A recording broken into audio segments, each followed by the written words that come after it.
Fala, minha gente! Tudo bem com vocês? Espero que estejam maravilhosamente bem e prontos para mais uma leitura da palavra do nosso Deus e maravilhoso Pai. Hoje estaremos lendo capítulo 17 do livro de 1 Reis, capítulo 4 e concluindo, né? Inclusive, a leitura no livro de Colossenses. Leremos também o capítulo 47 do livro de Ezequiel e finalizaremos a leitura de hoje no capítulo 103 de Salmos. Nessa hora, vamos fechar os nossos olhos e a um momento de oração? Então vamos lá. Deus maravilhoso, Pai bendito, obrigada pela graça de aprendermos mais e mais a respeito da Tua palavra e clamamos que o Senhor nos ajude a colocá-la em prática. Nos abençoa, continua, na verdade, a nos abençoar, nos sustentar, nos livrar de todo o mal. Obrigada, Deus, por suprir as nossas necessidades, seja de alimento, financeira, de abrigo e até mesmo social. Obrigada, Pai, por cuidar dos mínimos detalhes da nossa existência. E te louvamos pelo teu maravilhoso evangelho, por o Senhor nos elucidar muitas dúvidas que acabamos tendo ao longo da nossa vida. Obrigada, Pai, por gerar em nós esse dom maravilhoso que é a fé, nos fazendo confiar no Senhor, acreditar em Ti e depositar em Ti aquilo que temos de mais precioso, que é a nossa vida. Obrigada, Pai Santo. Fala poderosamente aos nossos corações. É assim que clamamos ao Senhor, pelos méritos do Teu Filho amado Jesus Cristo. Amém e amém. Capítulo 17 de 1 Reis. Então, Elias, o tesbita, dos moradores de Gileade, disse a Acabe: Tão certo como vive o Senhor, Deus de Israel, a quem eu sirvo, não haverá orvalho nem chuva nos próximos anos, a não ser quando eu disser.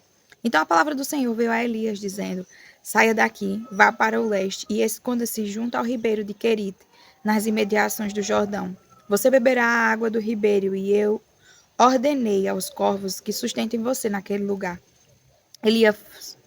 Elias foi e fez segundo a palavra do Senhor. Retirou-se e ficou morando junto ao ribeiro de Querite, nas imediações do Jordão. Os corvos lhe traziam pão e carne pela manhã, bem como pão e carne ao anoitecer, e ele bebia a água do ribeiro. Mas, passados alguns dias, o ribeiro secou, porque não chovia sobre a terra. Então a palavra do Senhor veio a Elias, dizendo: Levante-se e vá a Sarepta, que pertence a Sidom, e fique por lá. Ali ordenei a uma viúva que dê comida para você. Então ele se levantou e foi a Sarepta. Chegando ao portão da cidade, encontrou uma viúva que estava apanhando lenha. Ele a chamou e lhe disse: Por favor, traga-me um pouco de água numa vasilha para que eu possa beber. Quando ela já estava indo buscar água, Elias a chamou e lhe disse: Traga-me também um bocado de pão, por favor. Porém, ela respondeu: Tão certo como vive o Senhor Deus, não tenho nenhum pão assado. Tenho apenas um punhado de farinha numa panela e um pouco de azeite num jarro.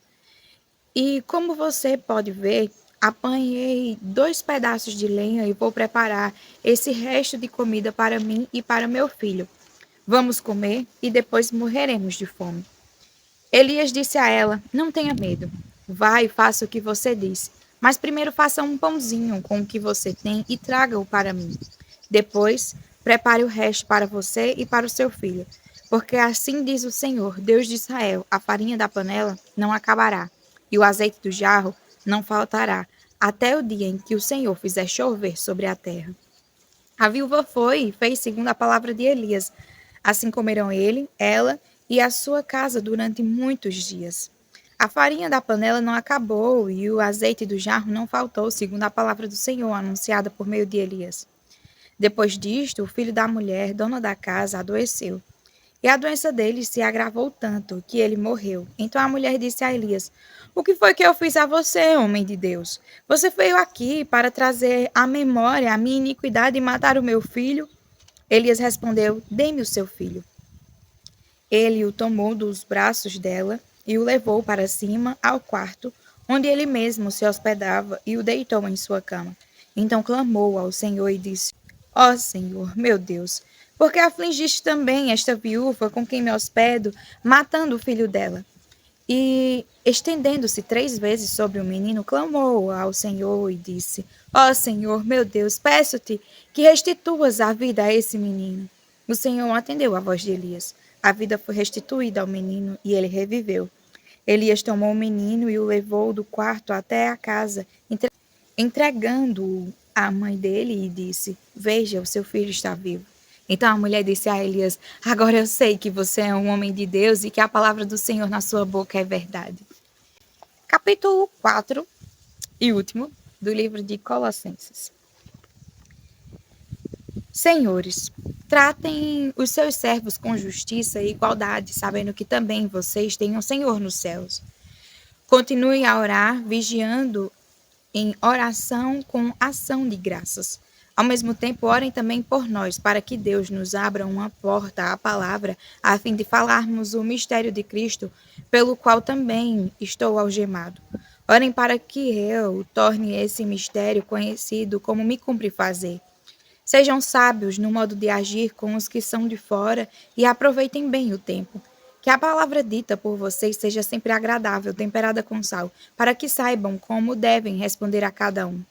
Quanto à minha situação, Tíquico, irmão amado, fiel ministro e conservo do Senhor, lhes dará todas as informações.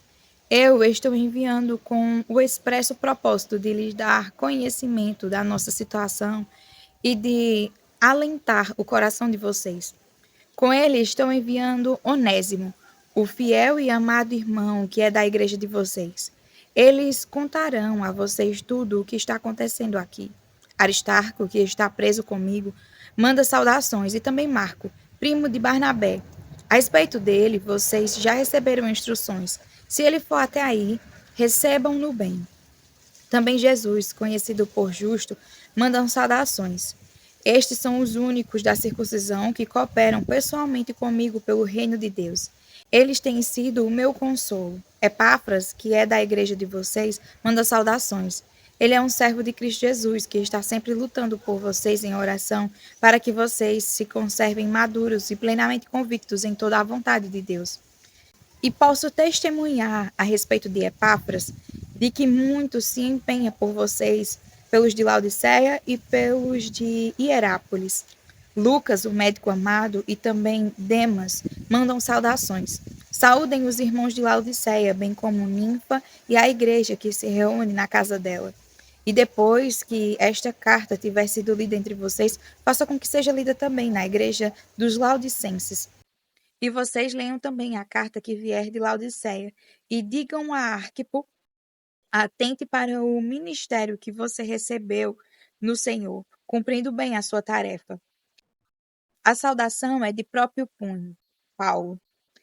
Lembrem-se das minhas algemas. A graça esteja com vocês. Capítulo 47 do livro de Ezequiel. Depois disto, o homem me fez voltar à entrada do templo, e eis que água saía de debaixo do limiar do templo e corria na direção do leste, porque a fachada do templo dava para o leste. A água vinha de debaixo do lado direito do templo, do lado sul do altar. Ele me fez sair pelo portão do norte para dar uma volta por fora, até o portão exterior, que dá para o leste, e eis que a água borbulhava ao lado direito. O homem saiu para o leste, tendo na mão um cordel de medir. Mediu 500 metros e me fez passar pela água que me dava pelos tornozelos. Mediu mais 500 metros e me fez passar pela água que me dava pelos joelhos. Mediu mais 500 metros e me fez passar pela água que agora me dava pela cintura. Mediu ainda outros 500 metros e era já um rio que eu não podia atravessar porque as águas tinham crescido. Eram águas em que se podia nadar, um rio pelo qual não se podia passar andando. Então ele me perguntou: Você viu isso, filho do homem? Então o homem me levou de volta à margem do rio. Quando cheguei lá, eis que à margem do rio havia grande abundância de árvores, dos dois lados do rio. Então me disse: Estas águas correm para a região leste, descem ao vale do Jordão e entram no mar, cujas águas ficaram saudáveis. Todos os seres vivos que povoam os lugares por onde este rio passar terão vida, e haverá muitíssimo peixe, porque essas águas chegaram lá. As águas do Mar Morto se tornaram saudáveis, e tudo viverá por onde quer que esse rio passar. Junto a ele se acharão pescadores, desde Engedi até Eglaim. Haverá lugar para estender e secar as redes. Os peixes serão de muitas espécies, como os peixes do mar grande. Mas os seus charcos e os seus pântanos não se tornarão saudáveis, serão deixados para o sal. Nas duas margens do rio nascerá todo tipo de árvore frutífera. As folhas dessas árvores não murcharão, e elas nunca deixarão de dar o seu fruto. Produzirão frutos novos todos os meses, porque são regados pelas águas que saem do santuário. Os seus frutos servirão de alimento e as suas folhas de remédio. Assim diz o Senhor Deus: estas serão as fronteiras pelas quais vocês repartirão a terra como herança para as 12 tribos de Israel.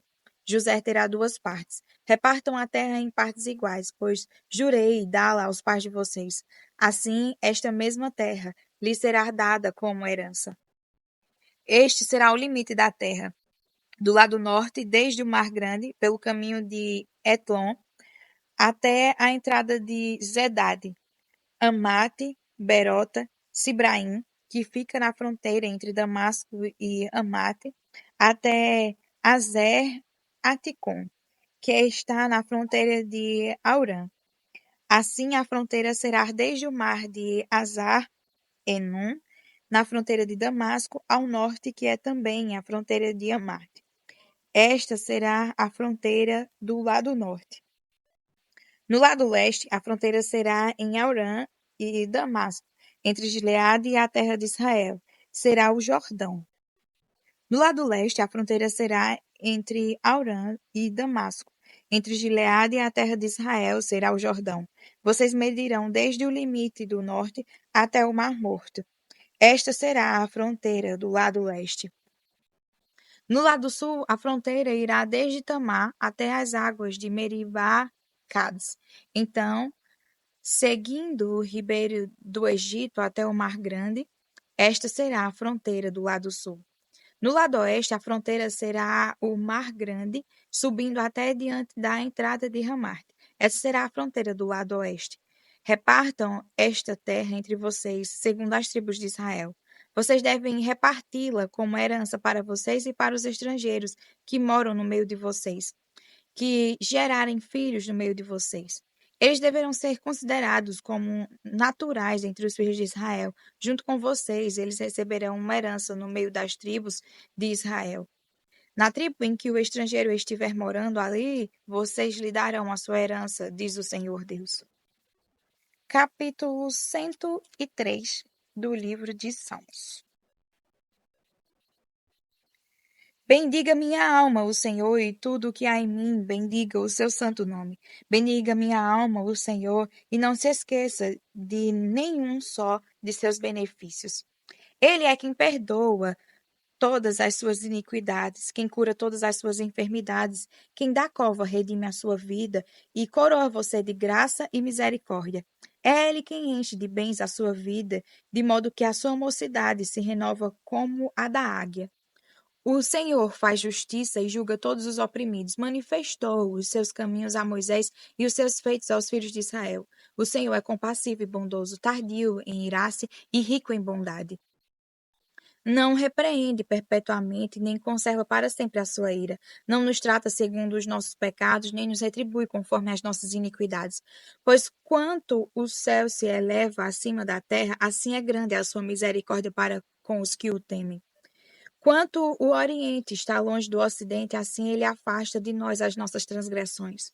Como um pai se compadece de seus filhos, assim o Senhor se compadece dos que o temem. Pois ele conhece a nossa estrutura e sabe que somos pó.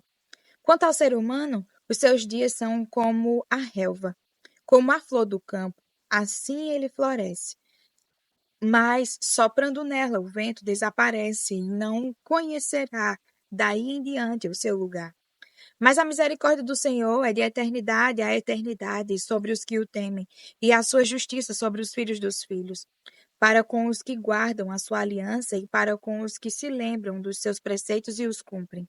Nos céus o Senhor estabeleceu o seu trono e o seu reino domina sobre tudo. Bendigam o Senhor, os seus anjos, valorosos em poder, que executam as suas ordens e lhes obedecem à palavra. Bendigam o Senhor todos os seus exércitos, ministros seus, que fazem a sua vontade. Bendigam o Senhor todas as suas obras e todos os lugares do seu domínio. Bendiga minha alma o Senhor. Amém. Até mais para mais um leitura da palavra do Senhor. Fiquem com Deus.